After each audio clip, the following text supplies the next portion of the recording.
I really feel compelled to share this part about the Olympics. I know that a lot of folk, they're looking at the performances, they're rooting USA, or whatever country that is of their preference or their liking. And I guess in this particular case, in this segment of the Gig Geezer, the old sports reporter is coming out in me. And what I want to talk about in this segment, a lot of things, but it's going to center around one particular theme, and that's about money. And with some athletes and what the Olympics may mean for them currently and then post Olympics. So here's where I'm going to start.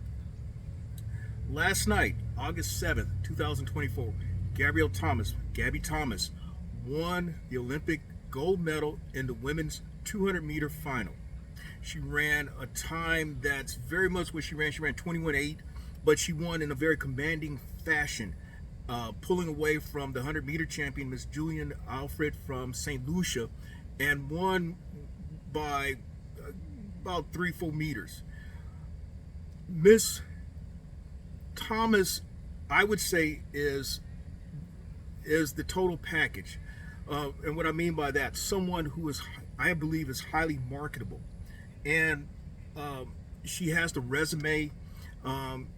She has a resume as an athlete. She's won a 200-meter gold medal, 4x100-meter gold medal from Tokyo. She won a 4x100-meter silver medal from Tokyo, 200-meter bronze medal in Tokyo, and then she has a chance to win the gold medal later this week in the 4x100-meter relay. So she could come away from this Olympic with 2 gold medals or just 2 medals, and just by on the gold medal alone, that's going to reap some type of financial windfall for her. Based on some information that I've already gathered, Gabby Thomas is reportedly has a net worth somewhere around $1 million. But by winning the gold medal this week, that stands to earn her somewhere, just in the 200 meters alone, somewhere around $88,000. The U.S. Olympic Committee reportedly is paying gold medalists from the United States contingent $37,500 if they win a gold medal. The World Athletic Congress is going to pay athletes $50,000 for a gold medal. And then if she wins a medal, if she wins a gold medal in the 4x100 relay, that's probably another $8,000. I believe the $50,000 is then divided among the 6 runners who would be eligible to earn a medal.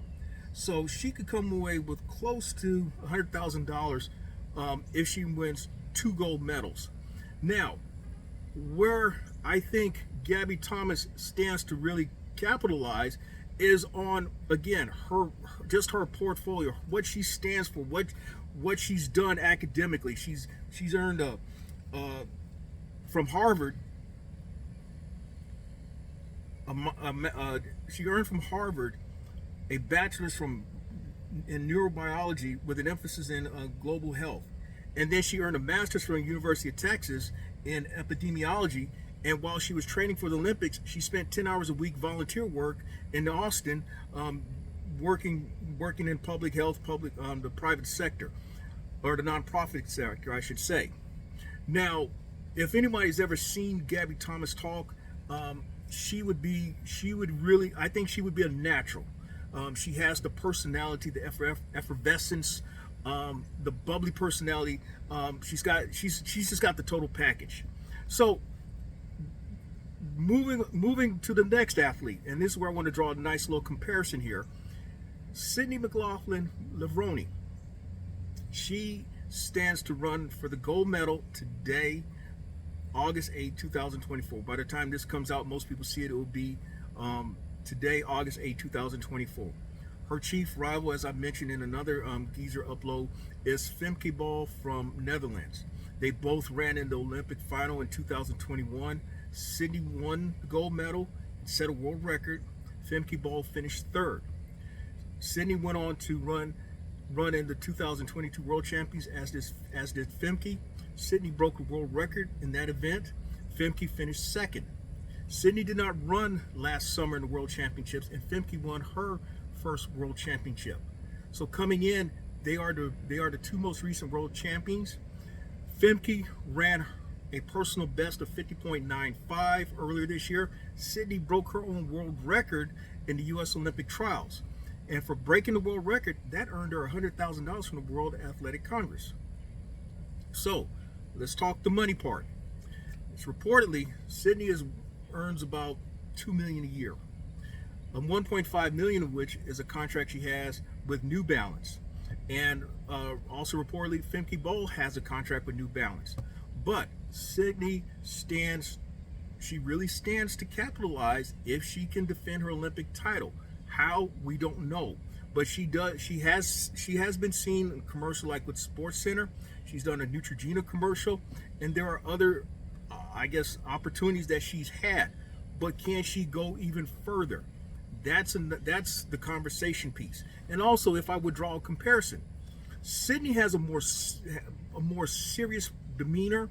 She's very vocal or public about her faith, which are, hey, I have no issue with that. She has most of the credentials as a Gabby Thomas, but I don't recall her having a college degree of any kind. She left after 1 year at Kentucky to turn pro, so there's always opportunity to go back and earn a college degree. Absolutely. But yes, if you were to do a tail of the tape, I still think that Gabby Thomas has more of the total package that could make Madison Avenue than Sydney McLaughlin. But that remains to be seen. It's often about who timing and who wants who. So this then goes into another athlete that I want to talk about. In fact, it's kind of like a subtopic. Who can make Wheaties? There was a time, Olympic athletes or just athletes in general, if you really want to be like mainstream Madison Avenue, you would earn a spot on the Wheaties cereal box. The two Olympic athletes that I recall, at least from my time when I was much younger, who actually I can think back to three Olympic athletes who made the box of Wheaties. Reverend Bob Richards, who was a pole vaulter back in 1948, 1952. Bruce Jenner, or now Caitlyn Jenner, when he was crowned the world's greatest athlete in 1976. He did a lot of Wheaties commercials. And then Mary Lou Retton, gymnast, Wheaties commercial. She did that on the strength of one Olympic. That goes into the next name, Simone Biles. Simone Biles, she is probably one of the highest paid female athletes in the world. She is worth a reported $25 million. And just last year alone, 2023, she earned $7.1 million.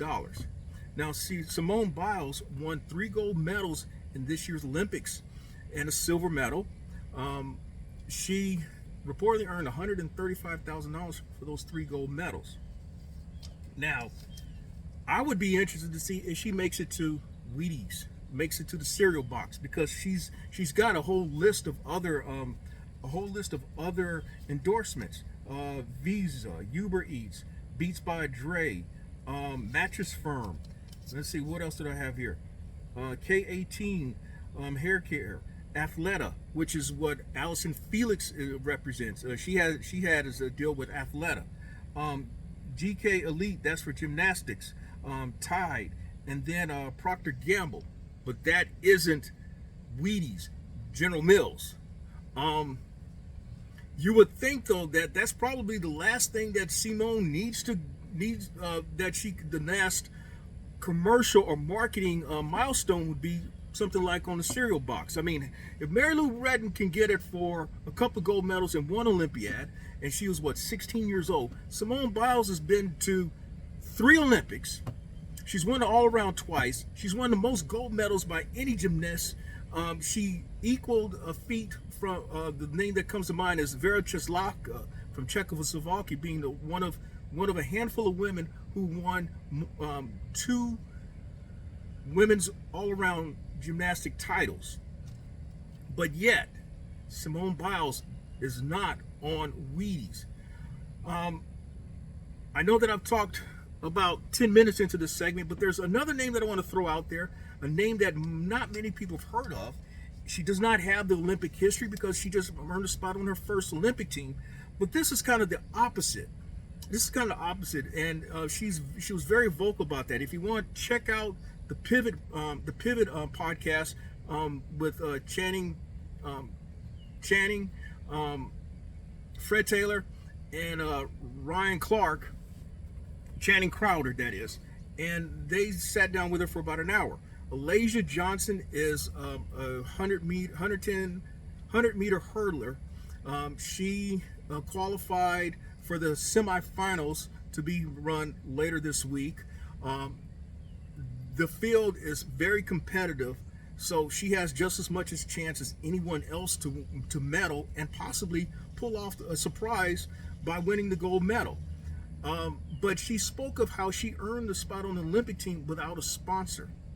No sponsor whatsoever, and whatever monies that she will see from over the past year, she's yet to see it. The money that she may have earned for making the Olympic team, she won't see that until later this year. But she spoke of how she did it with no sponsor, with black design on her chest, a long weave, nails, and lashes, and she did this for the hood babies. Now, she spoke of also having hyperthyroidism, a condition that has affected her voice. It's affected her, making her nails brittle. She suffers with dry skin, hair issues, and fatigue, among other things. And then there's always the constant work of finding the right combination of medications to keep her regulated. But yet, the other thing that she mentioned about with making the Olympic team, she actually had to borrow another athlete's spikes because she does not have a brand deal to get. Like if she had a wardrobe failure as she described after the semifinals. She needed to get some spikes. She couldn't go over to the Nike tent or the Adidas tent or the New Balance tent because she doesn't have a deal with them. But someone gave her a pair of their spikes, and she went ahead and qualified second in the U.S. team trials behind Masai Russell. So that just goes to show you these athletes, for as well known as some are in their circle, they're not known outside, and that is one of the issues with track athletes. They accomplish great things, but yet track is not as well known really in the United States as in other parts of the world, like in Europe or in Asia or even in South America. But that's a conversation that I think that really just comes up every 4 years, but it's still a very compelling conversation. I've given you examples of 1, 2, 3 women who are on the U.S.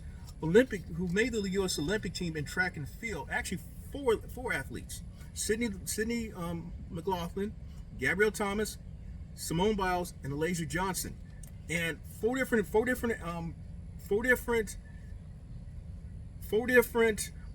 stories, 4 different events, but yet they all share in the same story in that they're looking to make a living with what they do. They are professionals, and one way of making a living is getting sponsorships, earning corporate dollars, and hopefully you get something out of there, at least a little bit of information I shared. And if you like the content that's provided in this segment or in any other segment, hit that subscribe button. Give my content a thumbs up. Share my content among others, and I definitely welcome your comments in the section below. I'm Inwood Lane. As always, may your grind and may your hustle continue.